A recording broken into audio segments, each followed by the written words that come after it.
Welcome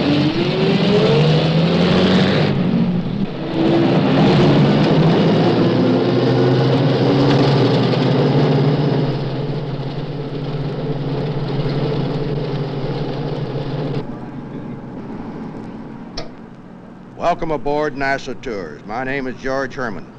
We'd like to bid you a warm welcome to the John F. Kennedy Space Center. During our tour today, we'll have recorded commentary, and at times I'll stop the tape to answer any questions you might have. For those of you with a camera, anything you see you may photograph. Now, smoking is not permitted on our bus, so let's just settle back and relax, and we'll begin our trip with the Western world's first spaceport.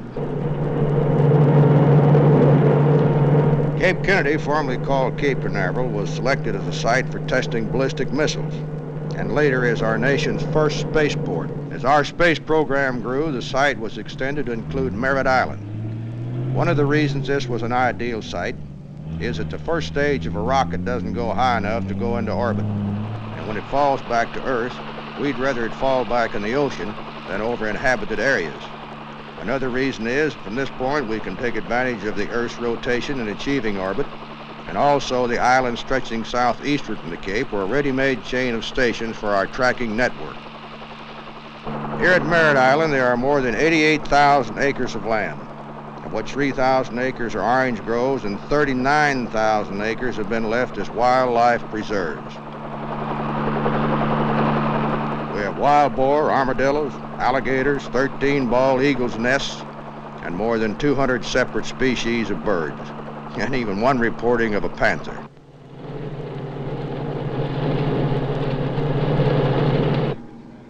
The long white building on the right is the Manned Spacecraft Operations Building. Here is where we receive and check out the Apollo spacecraft and the lunar modules.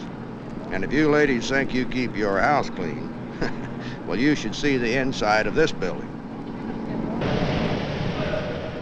The walls, the ceiling, and even the floor is painted white, and they never stop vacuum sweeping.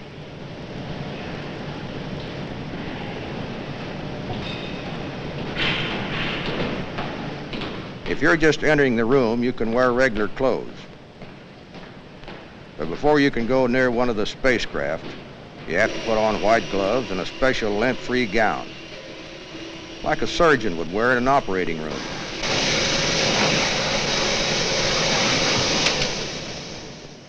They even wash the air that goes inside the spacecraft. 97.2 microns. Okay, good. In other buildings, they assemble the scientific, communication, and weather satellites, and the Surveyor spacecraft. For you folks who don't know what a Surveyor is, that's an unmanned vehicle, and we've already soft-landed 5 on the moon. You've seen the pictures they send back. The last 2 even had claws which dug at the surface, scooped up the soil, and then sent a message back to Earth to tell what kind of soil it was. One reason for all of this is to make sure when our astronauts get to the moon, they got a pretty good idea of what to expect.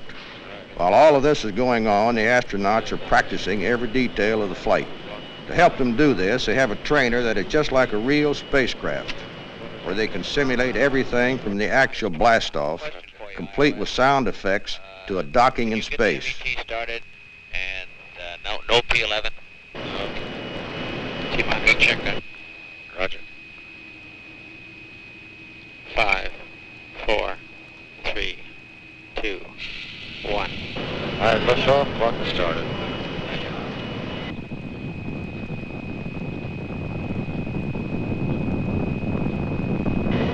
Roll commence. Roger. Engines tracking. Roger. Roll complete. Roger. Say again. No strain, let it go. Roger. Rate change. Roger, rate change, inward venting. Pressure's decreasing. 1 minute. Okay. Oxtep, RCS command. Very good. Command module RCS propellants on. Very good. Roger, switching.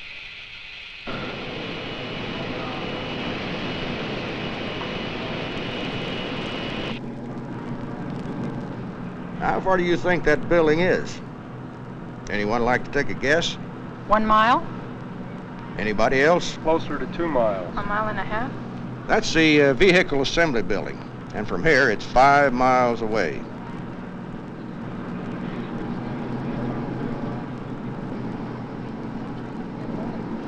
Now we're going inside and have a brief rundown on what takes place inside the building. The size of this structure, folks, is again deceptive because we don't have much on our flat terrain to which we can compare it. The best way I know to get the full impression of its height is once you get off of this bus, get your feet firmly planted on the ground, just lean your head back and look straight up. Every once in a while, we'll have someone from New York to remind us that the Empire State Building is just a little bit taller than this. This we have no quarrel with. The Empire State Building about 2 times as high. However, if we cut the Empire State Building up, we could get nearly 4.5 Empire State Buildings in the walls of this one.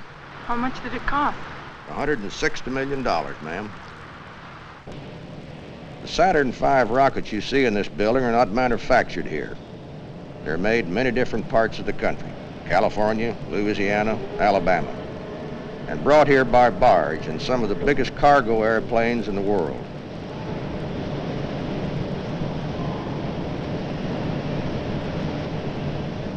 Now that you've seen the size of some of our rockets, you can understand why we must have a big building to put them together.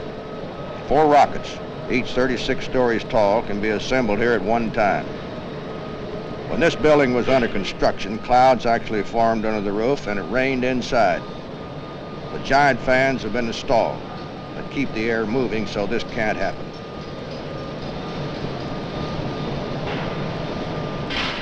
Once all the individual stages are checked out, they're moved into place with an overhead crane. The Apollo Saturn rocket consists of 5 sections, each stacked on top of the other. The main booster, the intermediate stages, and finally the payload that contains the spacecraft that will orbit the moon and the lunar module. It will take 2 men down to the surface and then bring them back again.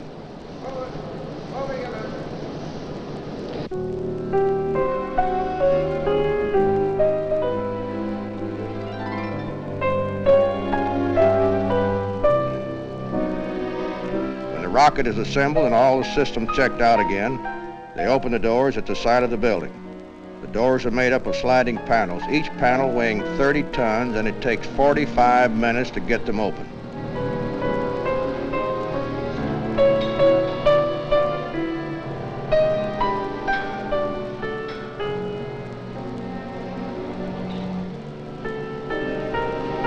Then a large crawler transporter, which is like a giant tractor, is driven into the building and lifts the rocket, platform and all, to take it out to the launch pad. And they usually start early in the morning because it takes all day to get there.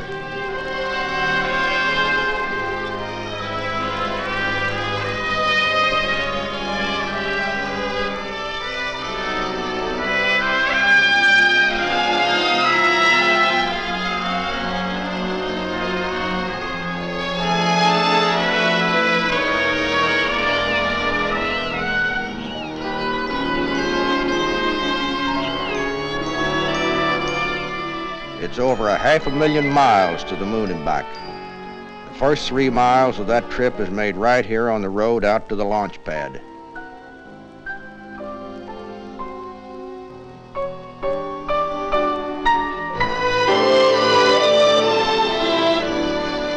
The road out to the pad isn't a divided highway, but 2 road beds filled with loose rock to help cushion the weight.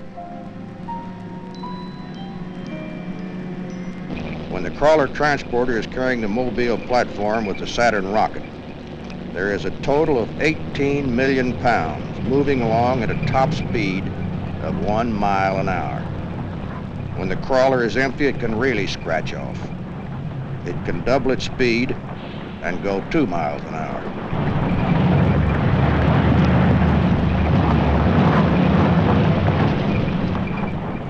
We had 2 gentlemen from Texas out here the other day, and one of them looked at those crawler transporters and said, "Hey, Tall, when we get back to the Big D, for you folks who don't know what the Big D is, that's Dallas. remind me to buy one of those things. And the other said, what in the world would you do with one of those? And he said, I'd put a blade on it and mow my lawn.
Our Saturn V rocket, when it's completely assembled, stands 364 feet tall, weighs 6.2 million pounds, and most of that weight is fuel.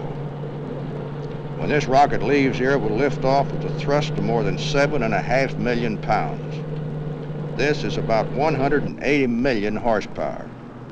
That's more horsepower than a string of cars lined bumper to bumper from here to Seattle, Washington.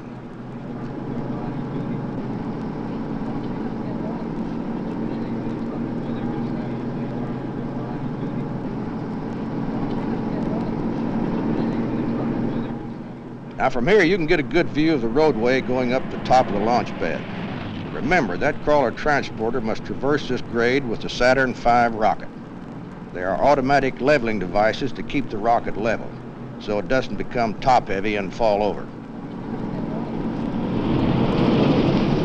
We're test launching these rockets right now in preparation for a launch to the moon. But it's more than a moon rocket, folks. It will do that job and whatever else this country needs to do in space for a long time to come. Okay, are there any changes to the schedule, Arnie? Line item 7, which is shown for all day, all of first shift Tuesday. The tank pressurization test will not start until 1300. When do you want to run the leak check? First shift Tuesday. Arnie, you're going to extend that time out for 5 hours by cutting it off in the front end of that LH2 storage tank pressurization. Negative. The hazardous portion of that test should last only about 4 hours, Ted. Time check coming up on Apollo Saturn count. T-minus 8 hours.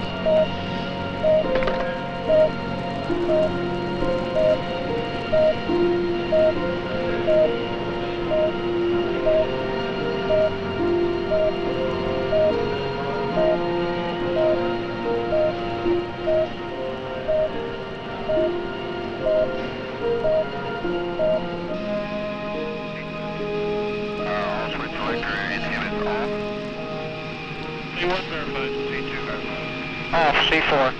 C verified off. C off CC1.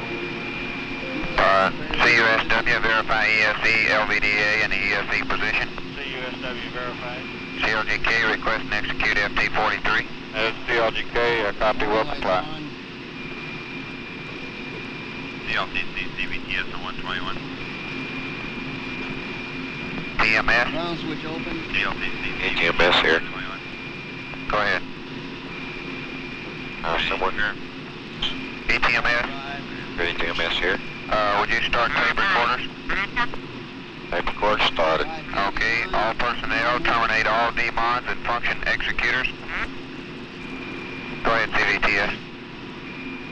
Carry on. You verify you're ready to pick up the count at T-minus 6:30 in about 13 minutes. Stand by, I'll get that information for you. All TC, channel 121. 50 kW.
We're now beginning to pressurize the tanks within the Saturn V vehicle.